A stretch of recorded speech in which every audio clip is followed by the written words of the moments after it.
Good evening,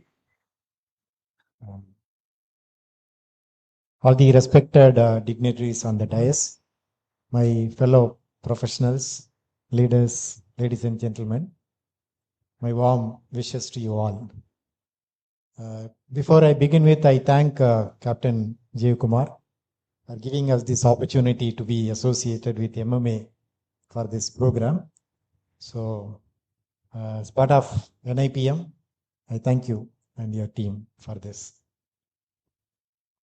The topic which we have taken is very much apt for mainly HR and for business leaders. Because this rethinking rewards is a very big, challenging and upcoming topic in every of our business sessions, especially when we do the budgeting, when we do the increment, or if somebody joining, especially somebody leaving, these questions comes. So why people are joining, why people are leaving, what will make them people to stay. So the reward and recognition is one of a key topic in every discussion for us. As the context we have said, there is no any one one size fit to all industries or sectors. It keeps changing. Every in the business meetings or the budget meetings, we try to get what will make motivate people to attract. Because first thing is we need to attract good manpower with good competencies. But the reward systems or the salaries keep increasing, but we have a limitation. So within that, how do we attract? That's the first question comes. The next question is how to retain. Because retaining is the very biggest challenge for us. We give all kind of salary, benefits, or work-life balance, or a good work environment, or whatever you do it. What else will make people to retain? So that's the biggest question. Still, this debate is going on, but we are not able to answer. After you were discussing the COVID, this maybe questions comes more frequently because people expects more than your salary or reward. They expect many things: work-life balance or work from home, hybrid work environment, and many things they keep discussing. So still we are debating and we like to get an answer. I think today's session will throw some maybe light. I don't expect completely it will give an answer, but certainly will give some maybe a good perspective from Mercer. So we can look for that, so that we could able to attract, retain good people, especially for HR, the challenges, how do we support the business sustainability?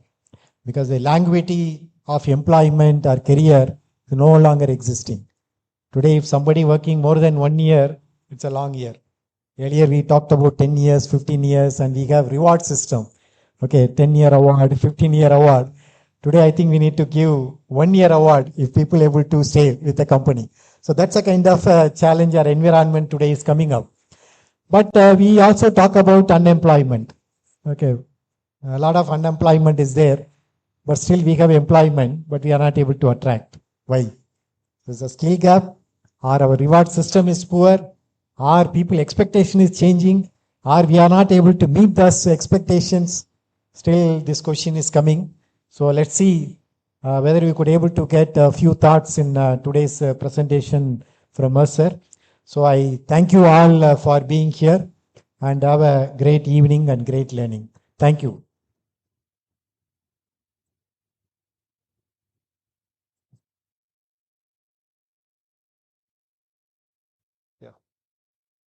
Good evening, ladies and gentlemen. Mr. Matthew has set the context. I'm only wishing to add a few more to it. Most of it, the captain has covered, some of this is covered. I'm left with an option. Whatever is missed out is what I had to mention. But anyway, I prepared it, so let me also read. It's indeed my privilege to chair this very special lecture on the theme Rethinking Rewards, Building Competitive and Sustainable People Practices in a Changing Business Landscape, which is organized by MMA jointly with Mercer, NIPM, and cares. Recognition is one of the most powerful human needs. Every person wants to feel seen, valued, and appreciated for their efforts. When we are recognized, it builds confidence, motivation, and a sense of belonging. Even a simple thank you or well done can inspire someone to work harder and even stay positive. Forget about career, but even in life. Recognition not only improves performance, but also strengthens trust and relationships between people. Ultimately, recognition tells a person you matter and what you do makes a difference. That simple feeling can change attitudes, uplift spirits, and bring out the best in all of us. Now, coming to the corporate world, we all know recognition rewards directly contribute to higher job satisfaction and lower attrition. Traditionally, every successful organization has been rewarding their employees, but the traditional styles are challenged by new realities, which is what Mr. Matthew was mentioning, which is shaped by technology, competition, and workforce demographics. So companies are expected to meet today's needs. Rewards ought to be designed to develop a holistic strategy that fosters loyalty, a positive culture, and that aligns individual aspirations with organizational goals. Then what should the modern reward strategy include? Compensation incentives that should match the market realities. It should empower employees to shape their own careers. Flexible work style that respect personal needs. Recognition not from leaders, but also from peers. To reinforce the right behaviors, motivate employees, and reduce stress and burnout. Secondly, we need to realize, as he again mentioned, there's no one-size-fits-all approach. We have people of all kinds of age groups, and different kind of capabilities in one company. Therefore, anything that we design we cannot design one which fits all. Technology is now enabling organizations to adopt scalable, automated, and customized recognition platforms, ensuring fairness, transparency, and personalization, all of which make rewards more meaningful. So I was just mentioning I was talking to. I'm one of those victims, I would say, being a CEO of a company, retaining people, attracting talent has been the biggest challenge in the last few years. I was just again mentioning that, pre-COVID and post-COVID is a biggest change.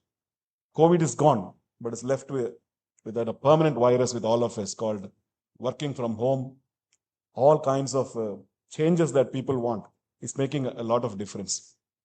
So this evening, we are privileged to hear from two eminent leaders, Ms. Devashmita and Mr. Junaid, who've been deeply engaged in rethinking the system of rewards. Their perspectives will provide us with insights into building sustainable and competitive people practices, particularly in today's rapidly evolving business environment. I look forward, along with you, to a thought-provoking discussion and enriching evening of ideas. Wishing you all a pleasant and engaging session. Thank you so much.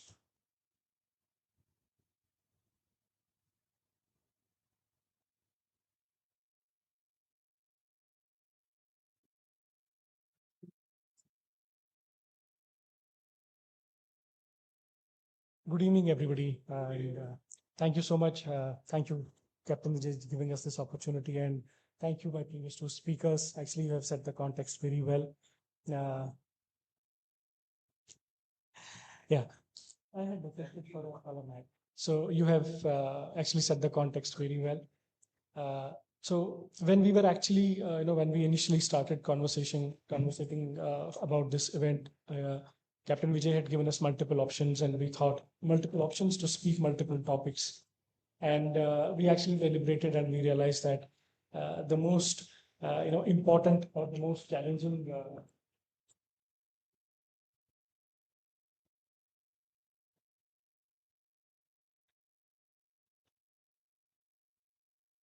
Am I audible enough now? Okay. So the most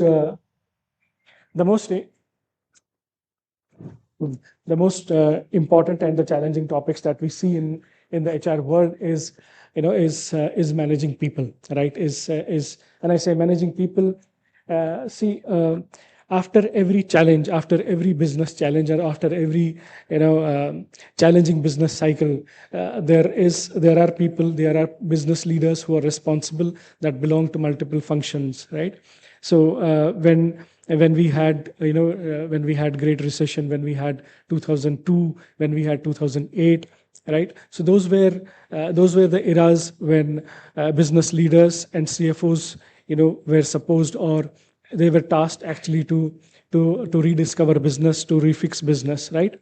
But post COVID, I think it pre-COVID also, it was the HR leaders' challenge to ensure that the business remains intact, the business remains successful. And I think post-COVID again, it has actually continued to be a HR leaders' challenge, right? So there are multiple things, there are multiple changes that that have happened between pre-COVID and post-COVID. But ensuring that talent remains intact. Okay.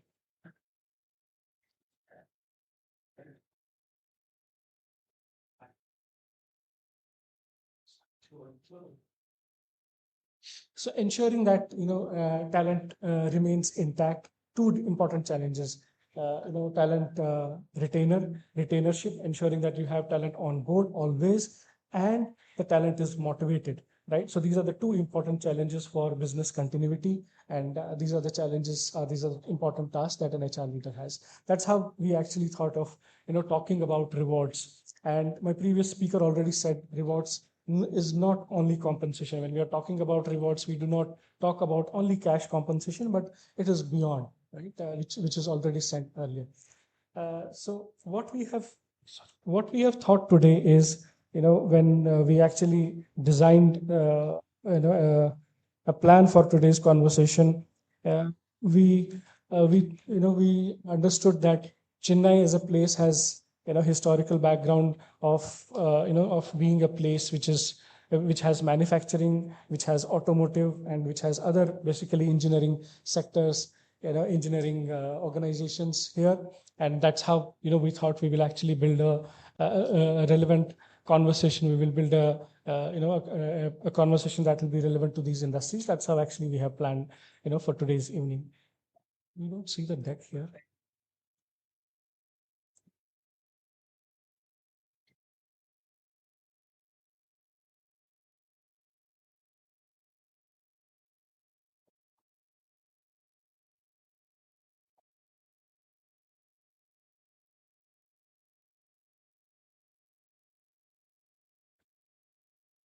Okay. So a little bit about over the industry, about the industry, and about how India overall, where we see the availability of talent and what kind of challenges that we have in place. So if you look at the top left of this slide, we are a very young young country. We have a very young working population. When I say very young working population, the average age of our working population is in 20s, and we have a very large working population. Around 61% of the whole population is a working population. Having said that, being a working population, we are among the world's one of the large digital working populations, which means that there are a lot of digital engineering skills that come from India. So that is actually is an advantage that we have. Now, where does it come from? It strongly comes from our very strong academic institutions, very large academic institutions that we have, right? We are known for our IITs, are very some of the very famous engineering institutes.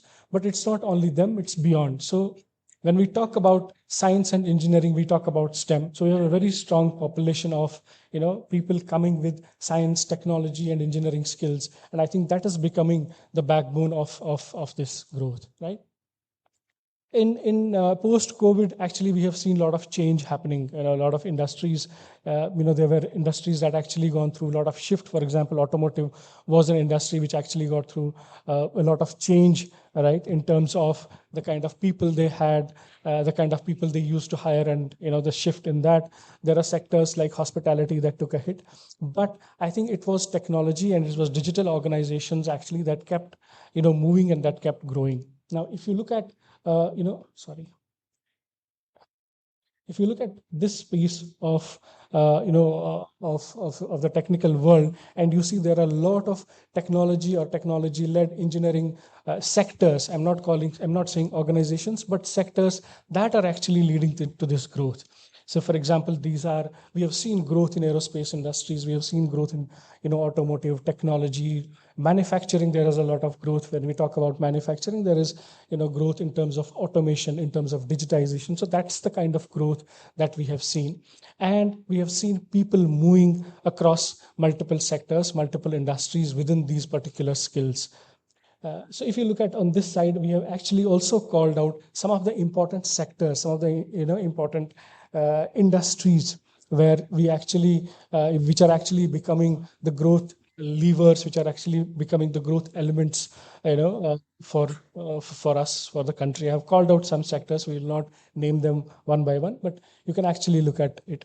So having said that, if I have to summarize this, right, the summary is that it is purely engineering and science. It is purely engineering and technology kind of sectors within multiple industries, whether it is chemical industry, whether it is old economies, whether it is manufacturing, that is actually playing to our advantage, right? That's actually playing to our, India's advantage. That is where a lot of investments are coming, and that's also backed by, a lot of thoughtful investment at an early stage, at an early level, right from the education level, the kind of science technology institutes that we have, the kind of digital adaptability and digital dependence that the world has on us. So that is actually playing to our advantage.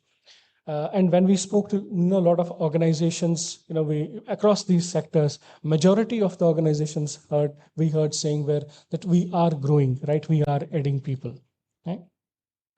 So that I thought, we will use this as something which is very important and which we should know and build our conversation on, right? Having said that, a lot has been actually changing in terms of rewards, in terms of talent in the past many years, right? As we all know, or we have spoken about technology, and technology actually cutting across horizontally, or same technology getting used in multiple aspects and making a common man's or our lives easy, right? So there is a lot of dependence on that, and now everybody knows, everybody's talking about chat GPT, artificial intelligence, etc. Jobs actually getting moved, or jobs getting eliminated, right? So these are the conversations that we are actually hearing or we are actually having. But the real question is, are the number of jobs actually getting killed? Are the number of jobs actually getting eradicated? Or there are more jobs coming in? So with technology, what we understand is typically more jobs getting created, more complex or more advanced jobs that are actually getting created. So that's where we see, when we see more complex jobs, more advanced jobs coming in, that actually talk about more skilled jobs, that actually talk about jobs that demand more knowledge-based jobs coming in, right? When those knowledge jobs based will come in, when those knowledge-based jobs are in demand, they will actually command a particular premium. They will actually come at a particular price point. So those are the different those are the different changes that we have been actually looking at. Multiple things, right? We are talking about skills. We are talking about skill-based pay. We are talking about gig workforce, right? Transparency in pay. So these are some of the levers, or these are some of the these are some of the conversations, or some of the elements that that every HR leader, that every rewards leader, or a growing organization, a learning organization is on top of their mind, or actually moving towards. Fine. So if I spend some more time on this slide and talking about gig and talking about skill-based work, definitely when I said that there are meaningful jobs, highly knowledgeable jobs coming in, they would want to be priced, or they would want to be treated separately or differently. They would want to be priced high, or the people who actually perform those jobs would want certainly to be paid better. And that's where you see organizations looking at a differentiated approach towards highly skilled jobs. Gig is something very not very new, but something that has been there in the system for long, but there's a different approach to it. For example, if you talk about this can be this can be jobs that are performed on an hourly basis. Hourly basis for people who are actually not very skilled, who are actually not highly skilled, and in the same breath, I'm saying performed by people who are very highly skilled, who take these roles as functional consultants, and jobs that are very operational in nature. Somebody can do it, and we see different type of people actually doing it. Of late, what we have observed, you take hospitality industry, you take FMCG industry, or you take e-commerce, right? Quick commerce. So there you see, people actually taking, gig jobs, people actually taking jobs that are important, okay, to ensure that the delivery happens of the job, but at the same time are not highly skilled, right? So that is where you see organizations coming up with different kind of pay programs, different kind of pay policies to ensure that in the competitive world between a digital and an FMCG organization, you have policies, you have pay programs in place, right? We have been hearing a lot about pay transparency. It means different for different levels and different stages of an organization. But yes, expectations are that my organization is very transparent, what I'm getting paid, the science behind my pay, however they arrived at that, salary of mine, at that pay of mine. So these are some of the changes that you see that have actually started happening or have happened in the past few years. Organizations are not ready, but I think organizations are already ready, to address this. Sorry, I think I'm taking too long, but you can let me know if you want me to go a little quick. We spoke about what is the change that has happened in terms of rewards, in terms of people expectations, and in terms of how jobs are moving. A quick overview of what we have been seeing over the past few years. 24 we did a study, 25 we did a study. We actually do this study every single year, which where we we invite HR leaders, we invite business leaders, and we invite workforce from multiple lines of function and multiple geographies and industries to participate in this study. Between 24 and 25, we have seen a lot of shift in terms of expectations from the HR, right? People managerial skills, okay, designing talent processes and skills, actually managerial skills, importance of skills, I think that has actually gone high. Giving very good employee experience to employees. I think these are some of the key elements that we have seen the shift in the HR field. If you see on the right side, you would see which have been the top 6 elements for HR leaders to be in the business. Okay, this is a quick overview of, again, this is an overview that we have looked at from a regional perspective. What are the important expectations from HR, right? So if you look at Asia, if you look at India, in Middle East and Africa, again, so there are top three, I think, have top 3 skills, top 3 elements or us have actually consistently been same. But if you look at India, it is skills, right? Ensuring that people are skilled, right, or they are given that opportunity to upskill, right, and reward those skills differently. Ensuring that managerial skills are high, and giving employee high experience. So that's where these are the 3-4 elements that we see, especially in India. Okay. Again, on the similar lines, we have actually seen that shift from both from an employer's perspective as well as from an employee's perspective. We are actually seeing that shift. Earlier, from an employer's perspective, it was a job that had actually a linear growth. It was a fixed job that had a job description.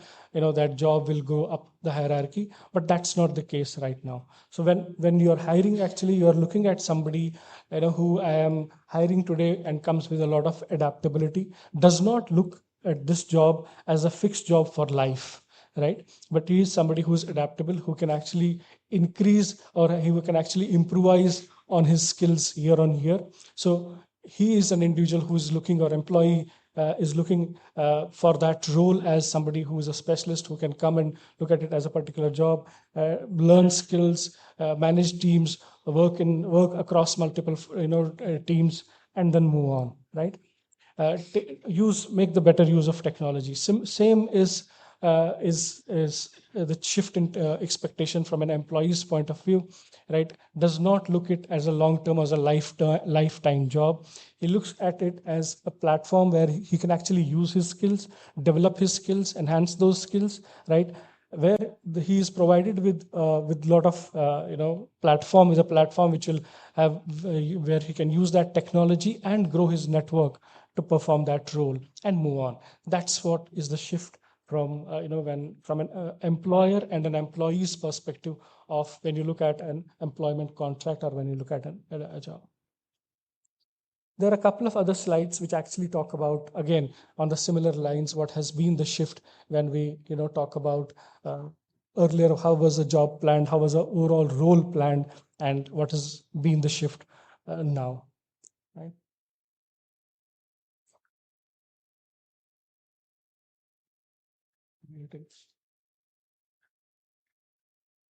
So that is how, what we actually looked at, when we actually spoke about what has been the shift in the mindset and shift in the expectations of employer and employee, and going forward, how organizations are readying themselves.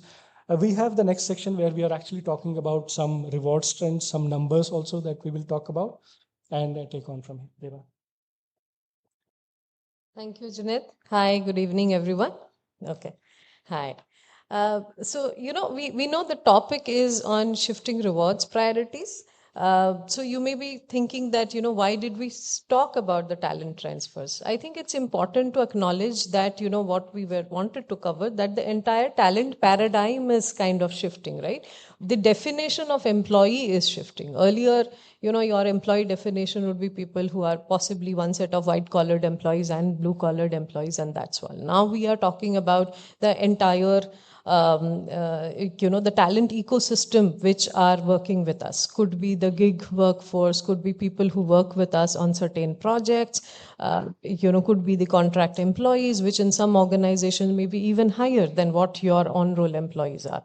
So I think with that shift, with the generation shift, with more and more Indian organizations going global, or looking at talent, beyond the metros, I think the entire paradigm of talent is shifting, and hence it is very, very important that how we rethink from the rewards point of view, right? So I'd like to talk about saying that, if we are talking primarily on the key dimension of rewards, one, of course, is the campus. So I think the biggest piece which I would say this, and which Junaid talked about also in his first slide, I think the biggest strength for India per se is that, we have the entry level talent, which is, available with us. And which is well trained. It's a young population. So how is your rewards in place to be able to attract that entry level talent in your organization and integrate organization? And when we think about rewards, it's always primarily from the cash compensation point of view, but need not be. It's about what kind of an experience that you are extending to an employee per se, right? So I had a new hire in the team recently who spoke about, the battery getting drained of her laptop within an hour if it is not being discharged, right? And see, that's the kind of thing which, earlier you would have assumed that would have been okay, because we otherwise, we are a great brand, we are offering maybe, good competitive compensation. But see, from an employee experience today, not having the latest technology or a well-connected device is a big piece. So I think what we are saying essentially, this is the leverage which India has, and how are we structuring our rewards around it. Role and skill-based hiring, I think that is very, very important in terms of, how do you structure pay for that? And that will keep evolving. I think there is a huge focus which is going to happen in that. We work, we are based out of Bangalore. We do see a lot of startup organizations who are there and have been coming up. In Chennai also is a similar story. Earlier, for an organization which is growing in scale, for some of your functional expertise, you will think that, okay, I first need to hire an HR person, legal person, or so on. We are increasingly seeing that, for some of those jobs, they might as well have a top legal talent work for them, maybe 15 days in a month or in a particular quarter or so on. So I think some of those role and skill based hiring and how are you structuring your pay program.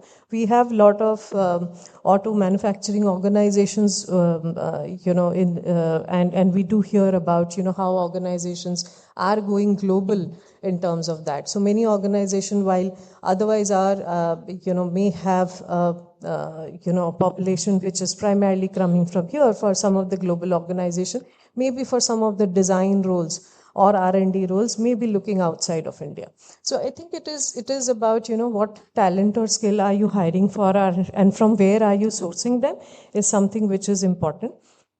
From an industry lens, while I think it's very, very important to understand that, which industry are we talking about, because for each industry, the dynamics may be something which is very different. The differentiator also is something, which is on the location side of it. Very interestingly, we had a conversation earlier in the day saying that should location-based pay differential go away completely for a country like India? Now, it is both yes and no. The reason it is both yes and no is maybe if we are only talking about the tech talent side of it, the gap is kind of reducing. But for organizations which have a high outreach, be it in the consumer or in the financial services industry, it makes sense to have a differentiated pay because you have talent available at some of those price points. So essentially just being aware in terms of what makes the absolute business sense and trying to work. So we talk about India being a very, very diverse country. And I think it is also important to acknowledge that, in your rewards practices also, it's going to be extremely diverse kind of, pay programs that we may have.